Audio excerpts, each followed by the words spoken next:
All right, let's jump straight into this explainer. Today, we're unpacking a truly fascinating story.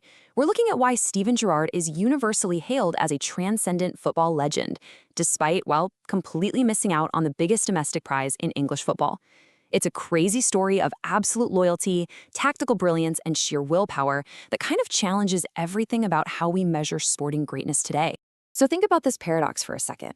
How exactly does a player who never won the Premier League earn the absolute highest praise from global icons?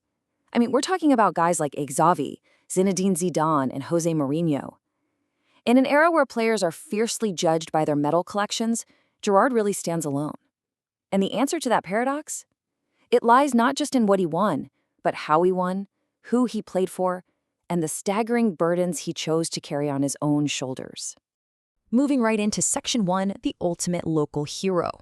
710. Just let that number sink in for a second. That represents his sheer longevity and unbelievable loyalty. We're talking 710 appearances, along with 186 goals, delivered for Liverpool between his debut in 1998 and his departure in 2015. He was literally spotted by the club at age 9, and he grew into this archetypical, unstoppable box-to-box midfielder who carried the hopes and dreams of an entire city for 17 remarkable years. Now, don't get it twisted. His winning pedigree is absolutely undeniable. He won the Champions League, multiple FA Cups, League Cups, and a UEFA Cup. In fact, he's the only player ever to score in the finals of the FA Cup, League Cup, UEFA Cup, and Champions League. It's an insane resume. But of course, it also pointedly highlights the elephant in the room, that glaring omission of a Premier League title. But as we're going to see, his legacy was truly forged in the fires of the finals he did win. That brings us to Section 2, Master of the Comeback. You literally can't talk about Gerrard without talking about the most famous night in Liverpool's history, the Miracle of Istanbul. 2005 Champions League final. At halftime, Liverpool were 3-0 down to a legendary AC Milan side. For all intents and purposes, the game was over, done. But in the 54th minute, Gerrard perfectly arches his neck, scores this incredibly powerful header, and sparks a miraculous 6-minute turnaround. It was entirely willed into existence by their captain. By the 60th minute, it's 3-3, and Liverpool end up winning the whole thing on penalties. Unbelievable. And the craziest part, it wasn't a one-off. Just listen to this quote. "As soon as I've seen it falling, I wasn't thinking of anyone else. I was hitting it." That perfectly captures his clutch mentality.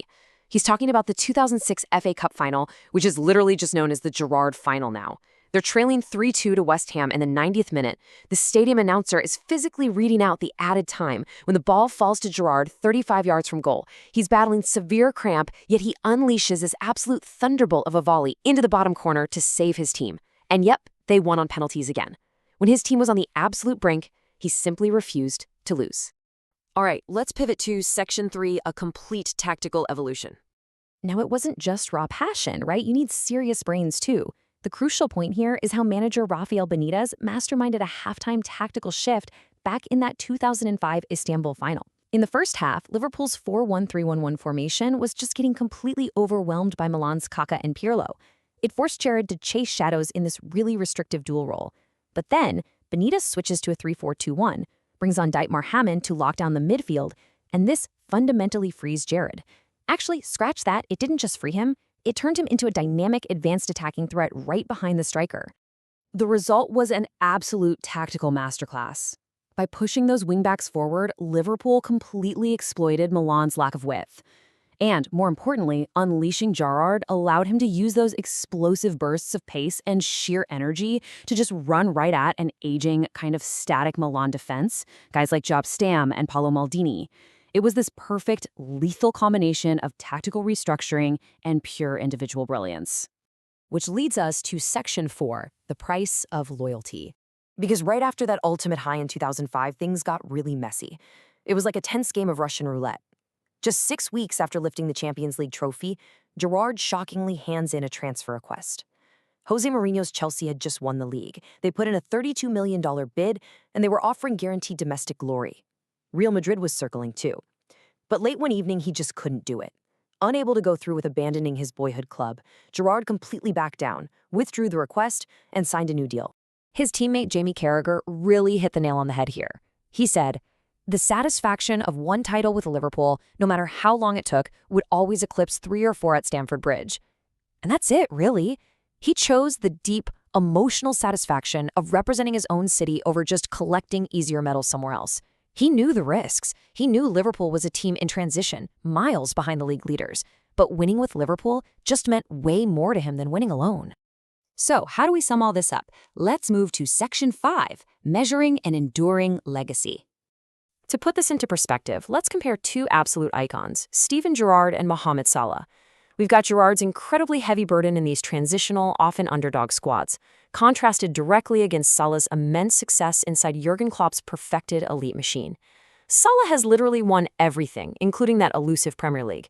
But here's the difference. While Salah thrives as a lethal component of a world-class system, Gerrard often quite literally had to be the system himself just to drag his team over the finish line.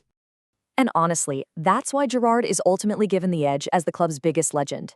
Despite Salah winning more league titles, Gerrard's individual importance and those heroic, superhero carry jobs elevate him way beyond pure medal counts. He was the spiritual leader. He provided crucial interventions in high-stakes finals against vastly superior opposition. His longevity, plus that immense emotional burden of being a local Scouser, it cements a totally unique legacy that basic statistics just can't fully capture. And you know what? That loyalty was absolutely repaid in full. Gerrard recently mentioned that the post-retirement care, the respect, and the support from Liverpool's hierarchy completely blew his mind. The club went so far above and beyond for his family, ensuring that even without a bronze statue outside the stadium, his lifelong dedication was deeply, deeply validated. That bond with the club has somehow only grown stronger since he hung up his boots. So I want to leave you with this final thought. In today's modern era of football, where it's so common for players to just jump to ready-made super teams to guarantee themselves trophies, how do we actually measure true sporting immortality? Is it just the raw count of the medals around your neck? Or is it the weight of the burdens you choose to carry for the people and the club that you love? Looking at Steven Gerrard's career, I'd say it gives us a pretty spectacular answer.